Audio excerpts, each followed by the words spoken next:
because really Hippocrates, he said it best, like food is thy medicine and medicine is thy food. But if you don't have that mindset or information or education on how to do that, then yeah, it's not going to be an option. Then we'll turn to man's.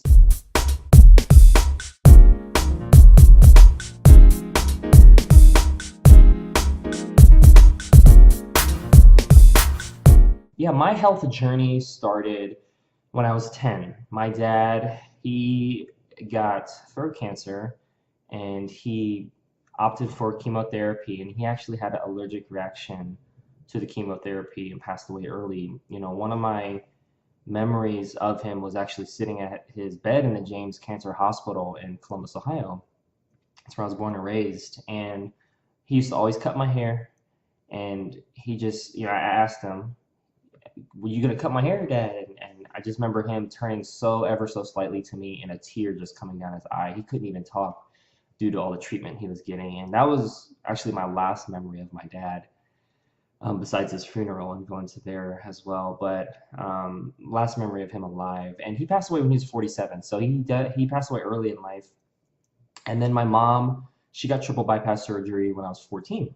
So I saw her get that procedure. I remember she would always have trouble going upstairs or always want to take the elevator because she'd get shortness of breath. And, it wasn't until later on that I learned that, it's due to her constriction of her arteries, hardening of the arteries, or the plaque buildup in there that's causing that restricted blood flow and everything. But yeah, it was strange because she came from Korea where chronic Western disease wasn't an issue.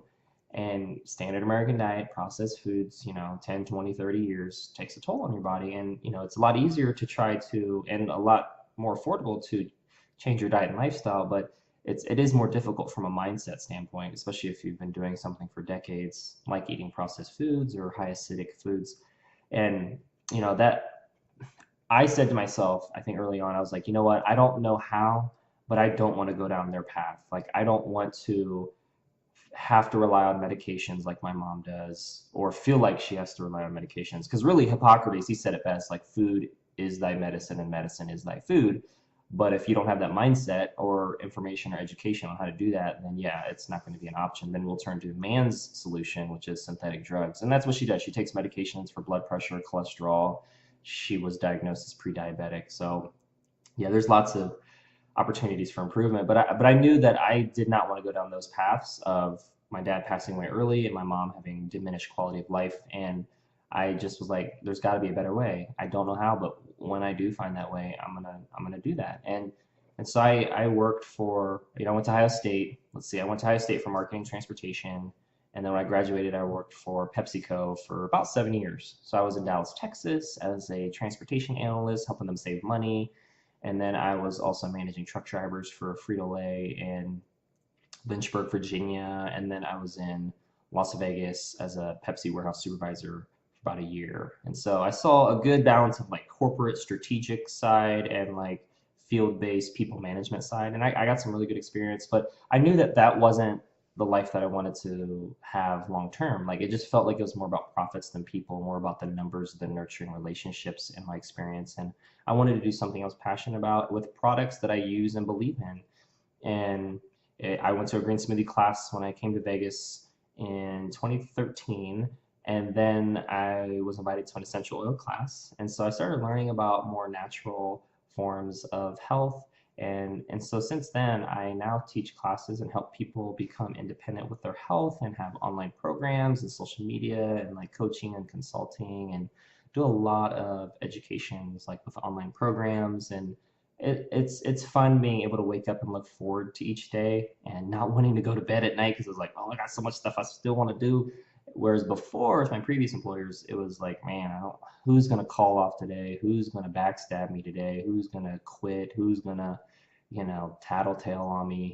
It's just all those little things. Who's gonna gossip today and then not take any constructive feedback? I mean, I could keep going, but there's a lot of things when the culture's not right within an organization. And for me, I was like, I wanna make sure that what I do is going to help people and create a culture around nurturing and support. And Jim Rohn's quote just stands out to me the most. That he said that you're an average of the 5 people you spend the most time with. And I was like, wow, like who can I spend my time with and make sure that I become a better version of myself, like work on my responsibility and my character and like honesty and hardworking and just make doing things with excellence and entrepreneurship and so I just started hanging around people and learning from mentors and people like that and Green Smoothie Girl and one of my mentors Millie Simpson and there's just so many people and now it's like it feel like there's like I'm attracting more and more awesome people like yourself Anja and just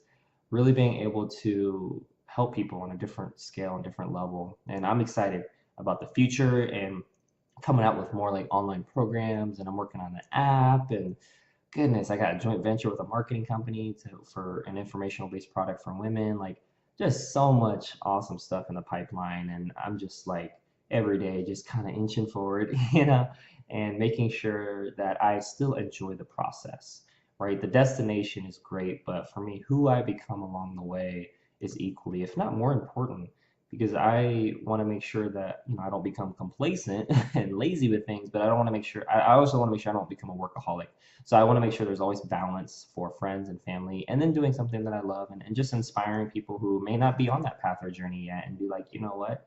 How can I make the most of what I'm doing, or at least get my health right? Because your health, your relationships, and your finances are like the three big ones that if you can get them all kind of up to a higher level, then that's going to be good. And it's important not to be lopsided.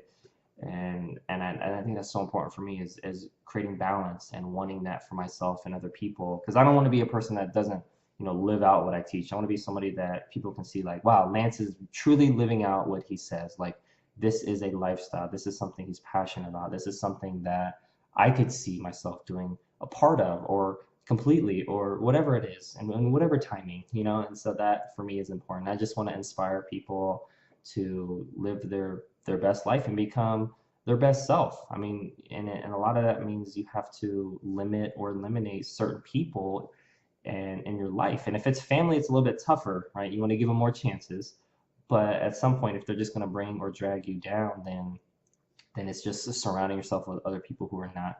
And that was really big for me because I don't want somebody to take up more rent in my head without paying it, right? Like they're just taking up space without paying rent in my head. And I just want to kick out the squatters who are messing up the place and really just invite the people who pay on time and pay in full, right?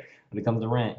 You know what that's like. But yeah, that's really who I am and what I'm about, and I'm just really excited for the future. So I thank you for this opportunity.